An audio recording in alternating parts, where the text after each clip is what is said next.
बिहार विधानसभा के चुनाव समाप्त हो गए और प्रसारण हो जाने के बाद एग्जिट पोल, ओपिनियन पोल को लेकर बनी उत्सुकता भी खत्म हो गई। अब बस इंतजार नतीजों का है जो 10 नवंबर को आने वाले हैं। लेकिन इस बीच अटकलों और चर्चाओं का दौर जारी है। सब अपने पक्ष विपक्ष और विचार के तौर पर कयास लगा रहे हैं कि बिहार के चुनावी मुकाबले में कौन बाजी मारेगा और कौन बनेगा मुख्यमंत्री। इन कयासों का मुख्य आधार एग्जिट पोल और ओपिनियन पोल के रिजल्ट हैं। हालांकि दोनों के नतीजों में जमीन आसमान और पूरब पश्चिम का फर्क है।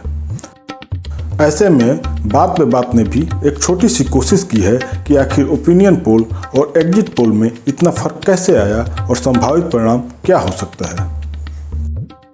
खास बात यह कि बात में बात ने इस आकलन में एग्जिट और ओपिनियन पोल के नतीजों के अलावा इस पूरे चुनाव के दौरान खबरों, रैलियों, पत्रकारों, बुद्धिजीवियों की चुनावी टिप्पणी और आलेखों के साथ साथ लोगों की बातचीत और चर्चाओं को आधार बनाया है और इस बिना पर संभावित रुझान जानने की कोशिश की है कि 10 नवंबर को चुनावी नतीजों का ऊँट किस करवट बैठ सकता है। यहाँ एक बात और स्पष्ट करना जरूरी है कि बात बेबात इस आकलन के पूर्णतः सही होने का न तो किसी तरह का कोई दावा करता है और न ही इसका गुमान रखता है कि ऐसा ही होगा। तमाम चर्चाओं, कयासों और एग्जिट ओपिनियन पोल के नतीजों के आधार पर यह एक कोशिश भर है सच के करीब पहुंचने की। बहरहाल, अगर चुनाव पूर्व के ओपिनियन पोल और चुनाव बाद के किए गए एग्जिट पोल की तुलना करें तो दोनों के दावे सीधे सीधे उल्टे नजर आते हैं। यहाँ सीटों की संख्या पर न जाएं और अपवादों को छोड़ दें तो तमाम मीडिया संस्थानों के ओपिनियन पोल, जहाँ पहले बिहार में एनडीए की सरकार और नीतीश कुमार को ही मुख्यमंत्री बना रहे थे, वहीं एक दो को छोड़कर सबके एग्जिट पोल में तेजस्वी यादव के नेतृत्व में महागठबंधन की सरकार बनती नजर आ रही है। ऐसे में सवाल उठना स्वाभाविक है कि आखिर बीते 2-3 महीनों में ऐसा क्या हुआ कि पूरी तस्वीर ही पलट गई। जो बिहार की राजनीति को नज़दीक से देखते और समझते हैं उन्हें यह बखूबी मालूम होगा कि चंद महीने पहले या कहें चुनाव की घोषणा तक विपक्ष, खासकर महागठबंधन, बैकफुट पर नजर आ रहा था। हालांकि ऐसा नहीं था कि राज्य में मुद्दों की कमी थी। कोरोना संकट में प्रवासियों की घर वापसी, बेरोजगारी, शिक्षा जैसे तमाम मुद्दे तो थे ही, एंटी इनकम्बेंसी फैक्टर भी था। लेकिन विपक्ष उन मुद्दों को जनता के बीच जोरदार तरीके से रखने में असफल था। तथाकथित मेन स्ट्रीम मीडिया में भी विपक्षी खेमे की खबरें कम ही होती थी। ऐसे में एनडीए को स्वाभाविक बढ़त मिलती दिख रही थी और लग रहा था कि विपक्ष ने वॉकओवर दे दिया है।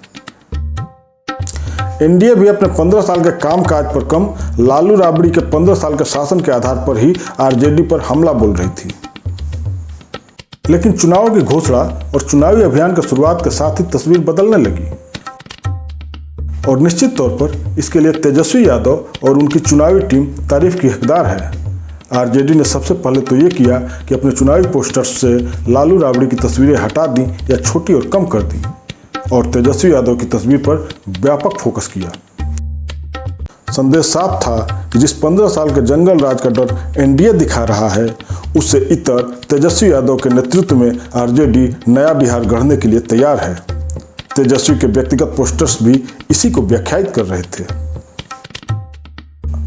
आरजेडी की तरफ से दूसरा मास्टर स्ट्रोक लगाया तेजस्वी यादव ने बेरोजगारी और शिक्षा को मुद्दा बनाकर।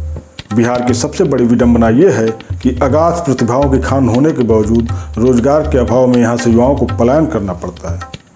तेजस्वी यादव ने पहले 10 लाख रोजगार देने और फिर बाद में 5 लाख तक के शिक्षा लोन माफ करने का वादा करके छक्का लगा दिया।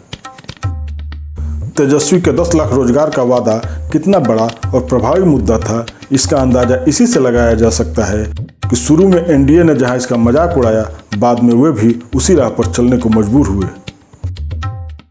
बीजेपी ने 2 कदम आगे बढ़कर 19 लाख रोजगार देने का वादा कर डाला, लेकिन पहले घोषणा करके आरजेडी ने बढ़त बना ली थी। और सच कहें तो यहीं से महागठबंधन न सिर्फ मुकाबले में दिखाई देने लगा, बल्कि कहीं कहीं और कभी कभी 21 भी, और शायद यहीं से मतदाताओं का भी मन मिजाज बदलने लगा। कोरोना काल में सरकार के रवैये से लेकर सत्ता विरोधी जो स्वाभाविक लहर थी वो तो थी ही।